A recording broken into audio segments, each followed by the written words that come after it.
Hi there, from Custom Home Builder Solutions, also known as CHS, a job costing, full accounting, and profit management software for the professional home builder.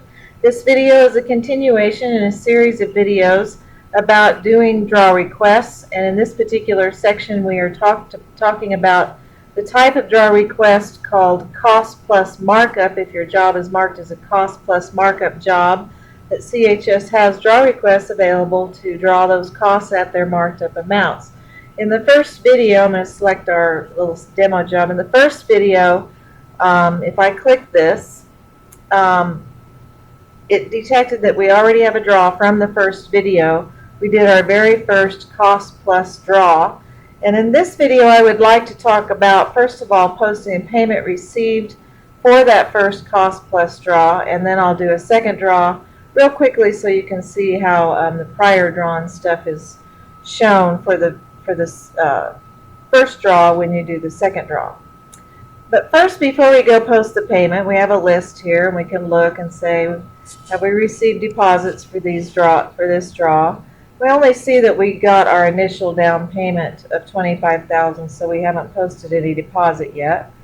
But what I'd like to do first is go ahead and print the cost detail for this and export it actually to PDF so that I can have it handy. The reason I'm printing it is because as I post my payment, I'm going to want to acknowledge that we collected for some change order costs when we did that draw. And with a cost plus type job, I recommend that even if you do change orders to show how the costs are changing, that you go ahead and let those costs be collected in the draw, so that you don't accidentally leave something out, or you post a cost and it's not ever marked as change order. So you're sort of not double doing things. It will all come out in the end just based on cost plus markup and less monies received, but still you might like to be posting the change order payments just for your change order ledgers and show that you received payment for a couple of them in a draw. So if you did a change order and you actually attached a PO to that change order, a purchase order, even if you're going to send it out or not, that way when the person posting the actual cost to the vendor that was received could select that PO to attach to the actual cost, and that way CHS can let you know that this particular cost is a change order cost.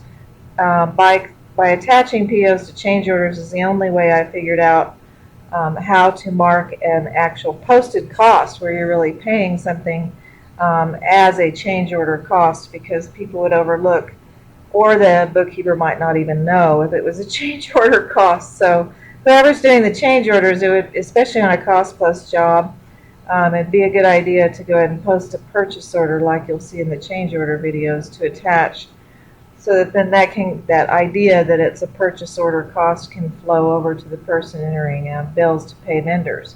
Let's go ahead and export this to PDF so we can look at it while we're posting our money, our payment that we received from the customer or home buyer, or perhaps even a bank.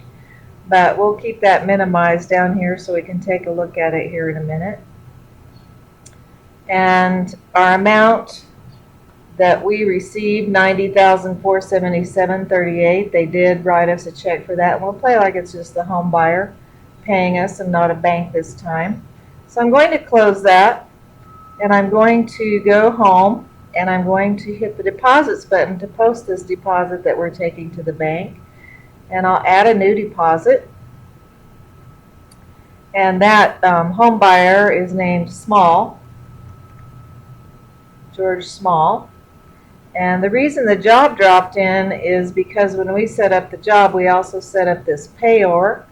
And if I click that pencil edit icon to look at the job setup window, you can see how George Small is attached to this particular job. So CHS looked to see if this payer is attached to any particular job and dropped it in for you.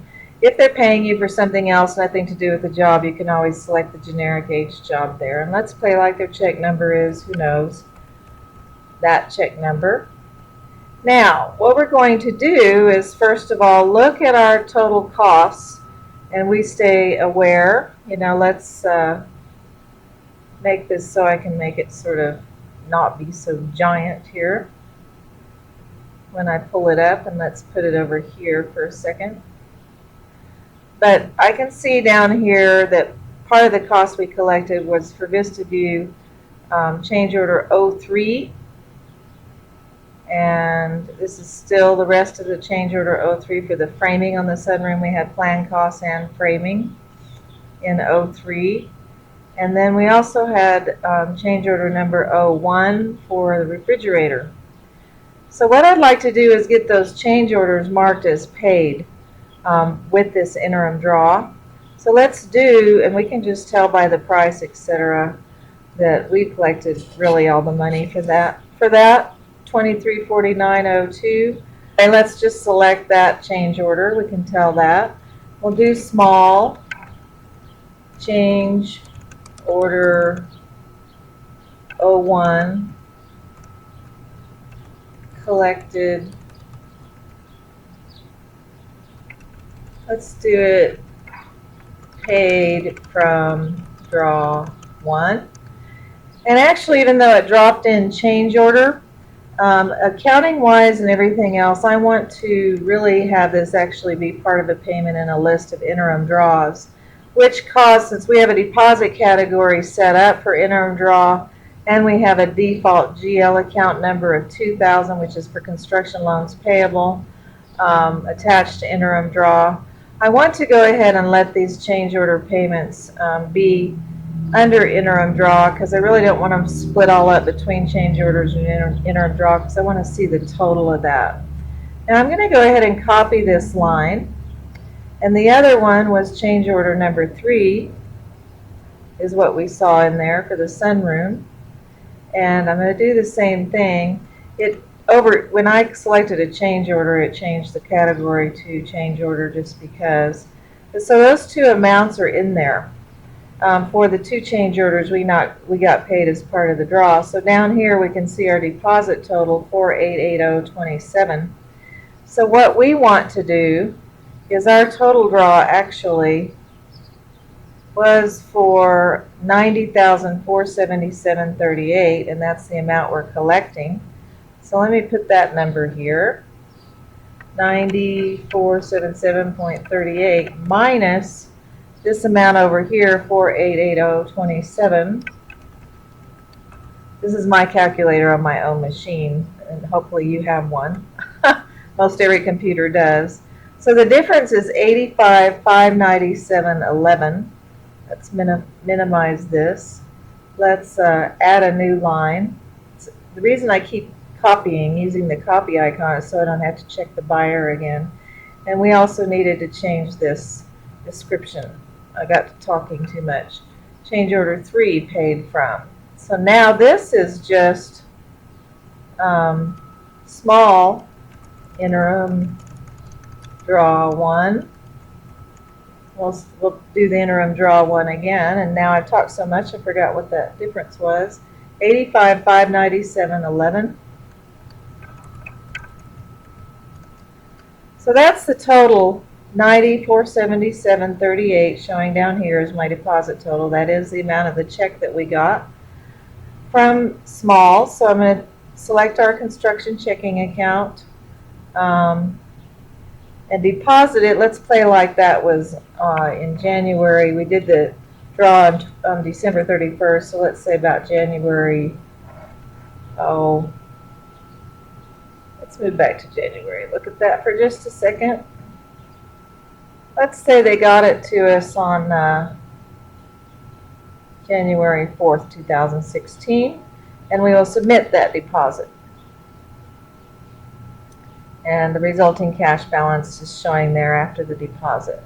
Let's go back to the draw request menu, and let's click this button again for the first big button about cost plus markup. And let's look at the deposits this job. And now we see 25, oops. And now we see interim draw 90,477.38. We can see the total of those together. And that's that amount. And if we do just a job revenues received report down here, we can see that payer ID, payer name, interim draw. We can see that all these are on draw 1 just because we're notating that in our description. So there you go, and they're all posted to GL Construction Loans Payable. It should clear that up. Now let's go ahead and after we posted the payment on draw 1, let's go ahead and do our draw 2 because I'd like to show you about how the prior drawn column shows up in the second draw. If you click that button, now it's detected we've already done a draw, so it didn't pop up and ask what kind we wanted. We've already started doing cost plus markup, so it will keep us in that cost plus markup type of draws. So because you can't mix those up. If you just had to, you could delete that draw and say, I need to really be doing cost plus builder fee, and you just delete all your draws if you need to. But let's take a look at, we can see the deposits we already received again. We talked about that a second ago, but there's all our deposits in case we're just wanting to look at it before we do the second draw. So let's prepare a new draw request. And let's go ahead and cut this one off on February 29th, 2016, because we didn't have much activity for some reason in January in our demo job. And so we want to draw, we drew the costs all the way through 12/31/2015. So now let's draw, we're moved down the road. Let's draw through February 29th. We saw all of this in our previous video, so I won't spend much time. And see if you scroll down that there is one for a change order. Change order 07, one of the costs. You can uncheck any costs here that you do not want to include on this draw, but we're going to go ahead and include all of them.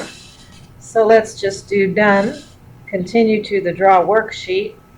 And what I wanted to show you is, notice that prior drawn now is, the total up here at the top is the amount of that first draw, and it's now in a prior drawn column. And you can see amounts in the prior drawn column and amounts in the ready to draw. Notice here on this line for specs, plats, blueprints, completed we had 187.50, posted 187.50. That was two different bills. One that was included in our December stuff. Now we've had another one we posted in January. So you can see how the marked up amount of that is in prior drawn, the prior drawn amount, and the rest of that, the other invoice, is now in the ready to draw. So you kind of get that idea. It's doing all of those that are ready to draw that we posted, for bills up through that time. Here's the biggest one. We're doing something about paint. Our demo jobs never make any sense, the order of things, because we jump all around to demonstrate stuff. So let's do the store, print, and post draw request. If you remember in the first video, we showed you all the various different draw request styles, but I'd like to just go ahead and do one with revenues and COs reports with all cost codes, because that's how we do it in our company.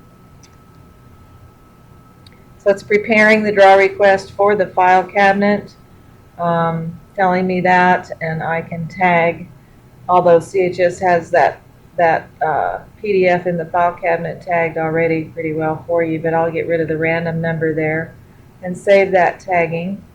And I already know how that's going to look, so I'm actually going to close this and we'll look at it in another way.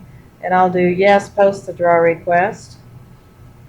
Then what we'll open is a list of all of our draws, and if I need to, I could have opened it then so I could save the PDF or email it, but I also, it got stored as a PDF and connected to that draw, so I can click on it anytime I want, use that little icon there, click to open the document or photo, and take a look at it. You can see there's the draw amount, and on the printout you can see those prior draws going on, all of that kind of information down here. And you can see also the revenues, the previous draw one that we posted, and the down payment amount that we posted, etc. So you can see the total revenues that it's using for this part of this earned balance. And still, I believe the difference between this and this is our $25,000 down payment if anybody asks you. This means if you walk away from the job, how much more money they would still owe you. But we are going to draw for the whole 56. So that's that. we've posted that second draw and looked at it in the file cabinet, so you can see the two draws going on there. And then you would end up probably receiving the money for this draw and going and posting it and acknowledging that you got paid for that one change order. And one more thing I'd just like to show you real quickly is if we go to the actual cost database, just so you get a final understanding of how CHS is marking these things as being included in a draw. This is a list of all of our actual costs posted. It's a database that will open of that for that job. But notice over here that costs are starting to get a draw number attached to them. And if you want to see all the costs besides that detail report that we provide you that are included in a draw, these that have 99, see how they're all dated after our February 1st, our February 29th date. But 99 means it has not been drawn yet. But if you're wanting to use the database instead of our actual things to search for all job costs included in some draw, put draw 2, submit search. And you're going to see that if you do a report, this will just be a report of the actual costs reports. Job cost by job, then cost code. But you can get a list of just all the actual costs included in draw 1, and draw 2, and you can see that filter down there. But those are not marked up. This is your actual hard cost database, but it will give you a notation of which draw those were included in. And I think that's it. Thank you for watching. We will move on to cost plus builder fee draw requests.